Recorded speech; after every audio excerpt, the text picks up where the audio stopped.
Com ha canviat la nostra societat en mig segle? Història viva. Jordi Caselles i Esteve Llop. Avui no viatgem tan enrere pel que fa, diguem, al factor diferencial, allò que anem a comparar, però vaja, que ens remuntem ben bé 3 dècades enrere i una mica més. Avui parlem de l'internet i el correu electrònic versus el que teníem abans, que era una altra cosa, i ara anem a parlar del que hi havia abans i del que va suposar la irrupció d'aquestes noves tecnologies. Ho parlem, com sempre, amb Jordi Caselles. Què tal, Jordi? Hola, Esteve. Doncs molt bé, com sempre. Aquest espai sempre m'aboca molts records del passat, cada vegada que tu menciones algun tema. Bé, és que és bonic. De seguida penso, no?, cap allà. És bonic, perquè fixa't tu que anem traient aquí temes, allò de sota les pedres, i sembla mentida que hi hagi tantes coses que hagin canviat, i imagina't aquesta, és que és impressionant, perquè jo tinc el record, quan vaig començar a fer ràdio, que l'internet just començava, però que el mitjà de comunicació número 1 era el telèfon i el número 2, per documents, era el fax. I el fax, recordem, anava connectat a la línia telefònica, rebia uns sons que eren horribles si tu agafaves la trucada amb un telèfon que a la mateixa línia hi havia fax i telèfon i senties els pitos de la freqüència de dades. Era tremendo, havies de penjar de seguida i llavors sí ja arribava la recepció del document, no? I això, doncs, el que feia era emmagatzemar aquesta informació a través d'uns sons, que és una idea molt bona també, en una memòria caché, i quan ja tenia tot el document, doncs s'imprimia, que podies enviar text o imatges en blanc i negre. S'imprimia normalment en paper tèrmic, els que jo recordo, també hi havia els de paper convencional, però els més econòmics eren en paper tèrmic, i aleshores, doncs, a les emissores hi havia un fax que no parava d'escopir tot el dia documents. Allò era pim-pam, no parar, i anaven sortint coses, i quan arribava el teu l'agafaves, després d'haver imprès no sé quantes pàgines, i vinga, doncs ja tenies allà la informació per redactar la notícia, no?, per exemple. O publicitat. Sí. Arribava publicitat per fax, també. És una cosa... Ostres, sí, és veritat. Jo d'aquella època me'n recordo quan apareix el mail i la web, i clar, o sigui, me'n recordo que quan començo a sentir d'això, i recordo preguntar-li al meu pare que no tenia clar quina era la diferència, o sigui, que era una pàgina web i que era un email. Caram. Sí, clar. Recordo que no sabia la diferència, que clar, que de seguida ho vaig aprendre, no? Bueno, però clar, la primera que et parlen d'una web, que no té vida sentir el que és una pàgina web, clar, no, saps? I nosaltres a casa ja, de bon inici, ja teníem un router i fèiem petites connexions, no? I el meu pare el tenia, que el feia servir per consultar algunes coses, bé, en fi. Però sí que recordo aquest moment de dir... de cop i volta ha aparegut una cosa que se'n parla molt i bé, no acabo de tenir ben clar què és, no? Recordem el que has dit tu, el mòdem, que és aquest aparell que servia per connectar l'ordinador a la xarxa d'internet, i la xarxa d'internet era una xarxa telefònica que anava a 56K. Exactament. I que, per tant, jo recordo perfectament, com si fos ara el Napster, tu el recordaràs, un mitjà molt popular per compartir música, i per baixar una cançó doncs tastaves entre 15 i 20 minuts, una cançó a 128K, és a dir, amb una qualitat que ja es podia escoltar però que dista molt del que és la qualitat del CD, per dir-ho d'alguna manera, i de vegades es tallava la connexió o algú et despenjava el telèfon i llavors, clar, com que hi havia interferència de la veu, es tallava també aquesta descàrrega i era un constant això, no? Però bé, treballàvem així i navegàvem d'aquesta manera i és el que hi havia i no passava res. Sí, clar, i ara ho veiem en perspectiva, però és que d'això fa 4 dies només. Clar, és que només a vegades penso, quan surt, o sigui, quan anàvem amb Nokia, bé, bueno, clar, han passat, què? Bueno, 20 anys, 25, bueno... No, 30, Jordi, no ha passat. Bueno, 30 ja de Nokia, sí, clar. Espera, però clar, anem a posar el primer iPhone. Si no m'equivoco, és 2007, em sembla. Ara... No sé si una mica abans, diria. T'ho dic ara mateix. Mira, jo sí que puc dir que el primer telèfon... 2007, gener del 2007, Doncs mira, anava mal fixat. El primer telèfon que jo recordo amb Android, i que, bé, doncs ja tenia una pantalla gran com les que coneixem ara, doncs era cap a l'any 2008, diria jo.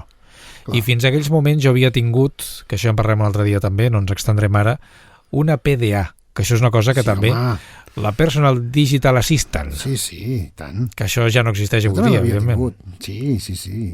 Bé, i quan surt una BlackBerry és espectacular. Però tu fixa't, 2007, o sigui, sembla que 2007 és aquí al costat encara.